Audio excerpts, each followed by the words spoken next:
Hi, welcome to today's video. My name's Paul.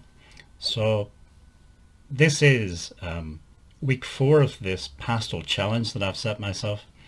It's 1 month already. Part of the whole reason for doing this challenge was I kind of look at it like learning another language or trying to learn another language. If you only speak one language, you can get by, of course, in life, but I think you've always sort of limited your horizons a little bit, maybe. And it's the same with painting. If you paint only in one medium, you may be limiting yourself, you may be missing out on something. You only know these things once you've tried something different. So I wanted to get into this soft pastels, have a go at that, see if I enjoyed it and how far I could take it, and just expand my sort of artistic horizons a little bit. The reason for choosing soft pastels of course are not one of the sort of big mediums. I suppose the big three are watercolor, oil, and maybe acrylic. Dry media like soft pastels are a bit more exotic, maybe not as many people use them, I guess.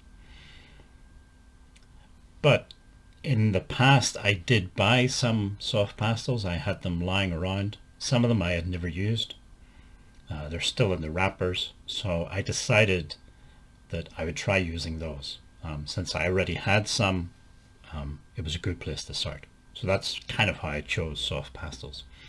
I also like the look of soft pastels. I like, again, because I like Impressionist art, some of the Impressionist artists, especially Degas, who actually really wasn't an Impressionist, but he was associated with the Impressionists, and he certainly used soft pastel quite a bit. I like his pastel paintings, so that's another reason for trying the pastels. Again, this week I'm using, as well as Schminke pastels, I'm using this pastel matte paper. As I said last week, it's quite good. It's reasonably priced. I like the color that it comes in. It can take quite a few layers of pastel. The one thing is, when you put down the first layer, the marks, they're kind of fixed. You can put more pastel on top of the pastel, and then you can start to blend a little bit. But it's not as easy to blend with this paper as it is with some of the other papers. For example, the Art Spectrum paper that I used the first couple of weeks or so. Last week, one of the challenges I set myself was to try and create more of a sense of depth in the painting. It's a small painting, it's portrait format, but still I wanted to create this sense of depth. And you'll see in the final painting in a minute or so whether or not you think I've succeeded in that. Personally, I think I have to some extent. I quite like this painting. It is one of my favorites, at least amongst the soft pastel paintings that I've done so far. Okay, there's only been maybe 9 or 10 soft pastel paintings I've done, but still, this is one of my favorites.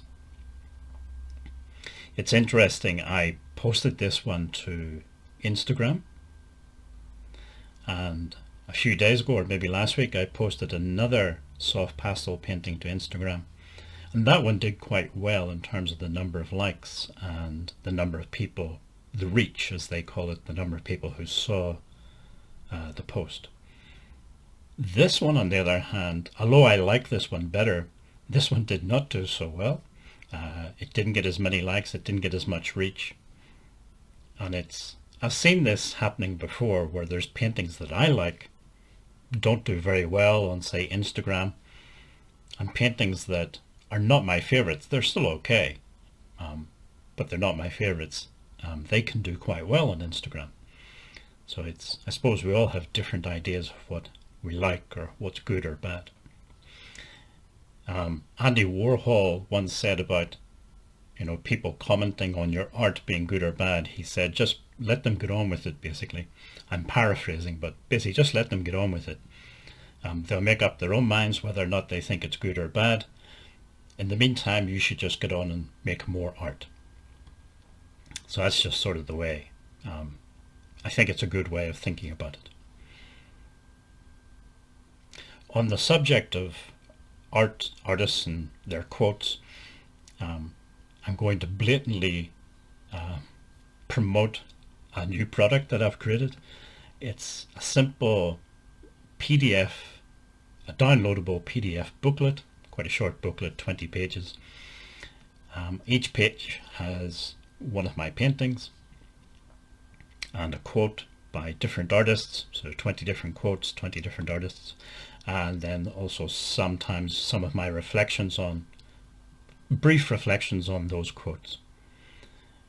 It's just quotes that sort of inspire me, that I like, and sort of explain my attitude towards art. So I thought it might be interesting to some people. It's available on Gumroad. Gumroad is a platform that you can buy and sell different art products and things. It's a bit like Etsy, but maybe more focused towards art and graphic design and things.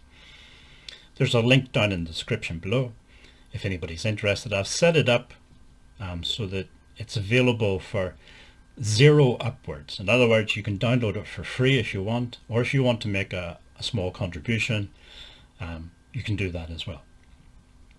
So anyway, anybody who's interested, it's in the link below in the description. This is a scan of the final painting. Like I say, I'm happy with the sense of depth. There's a bit of motion, I think, in the foreground, a bit of interest, and I like the sky. So overall, I was happy with this painting. Okay, if you'd like to subscribe, just click on the big red button below, and hopefully see you in the next video.